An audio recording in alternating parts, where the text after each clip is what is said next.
Hello, my name is James and welcome to Mirror Domains, and this is a movie review for El Camino, the Netflix movie, El Camino.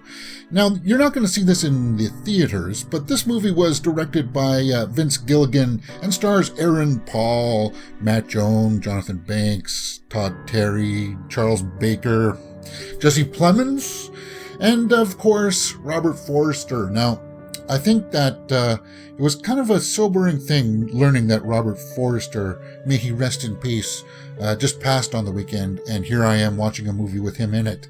It was a bit of a side thing that happened, and I just want to give that acknowledgement. But now to the El Camino review. I think for the most part, if you are a Breaking Bad fan and we're looking for a Breaking Bad movie, I think this definitely gave you that's a good Breaking Bad movie. You know, El Camino movie, Breaking Bad. It's, Breaking Bad was that American drama series that had Aaron Paul, the American actor, and Walter White was the bad. Well, he started off as the good guy and then sort of came bad. And if you haven't seen the series, then this movie starts off with a quick little recap of what happened so that you get the idea as to what's going to happen in this movie. Now, I'm going to shock you with something at the end of this. I'm going to shock you, and you're going to find it very surprising, because I like this movie. I thought it was for a Netflix movie. I thought it was fairly well done. I'm going to have to take a look online here, though, just to quickly read you the synopsis that they're giving. And it just says quickly here that Jessie Pinkman is now on the run from the cops and the bad guys that are looking for him, and that's all it says for the description. I think that for the most part, the acting in this was fairly well done. The cinematography and everything, like the directing, was fairly straightforward. There was nothing about this that made you go, ew.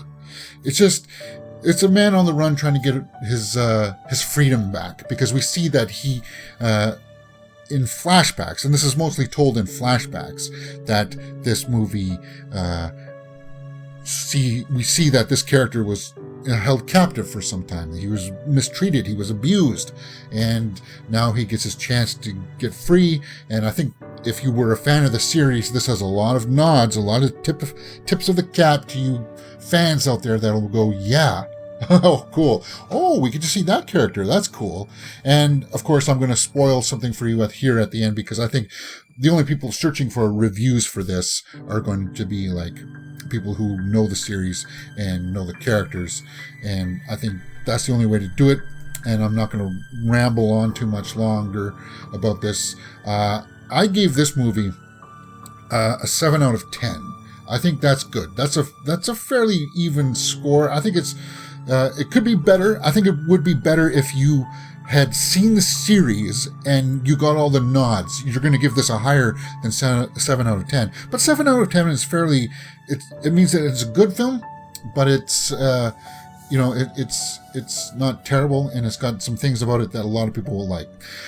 If you were a fan of it, I can see somebody saying 8.5 out of 10, and that's just...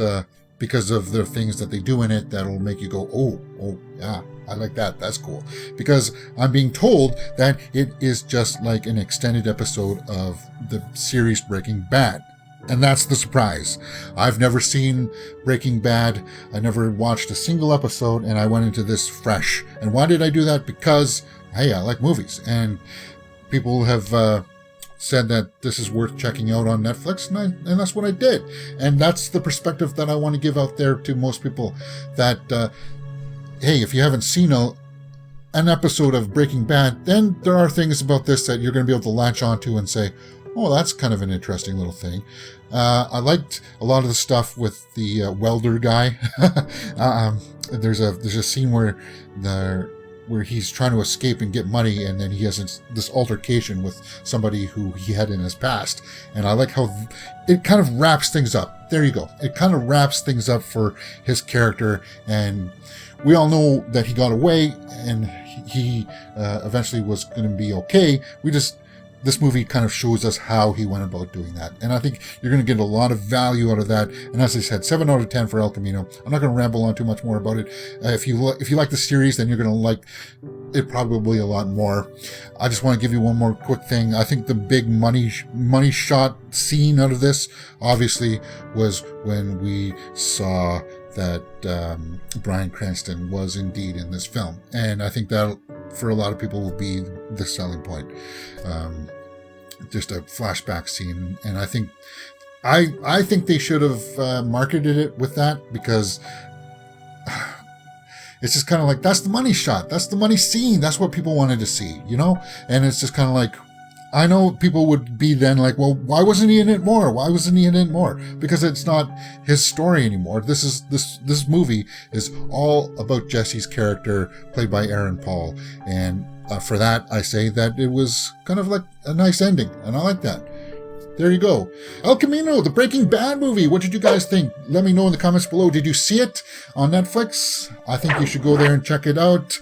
It's definitely worth seeing, just so that you can talk about it with people who have seen the series and be part of the conversation. There you go.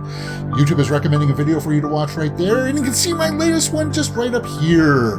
My name is James, and you're watching Mirror Domains. If you've liked what you've seen, please hit that thumbs up button and subscribe.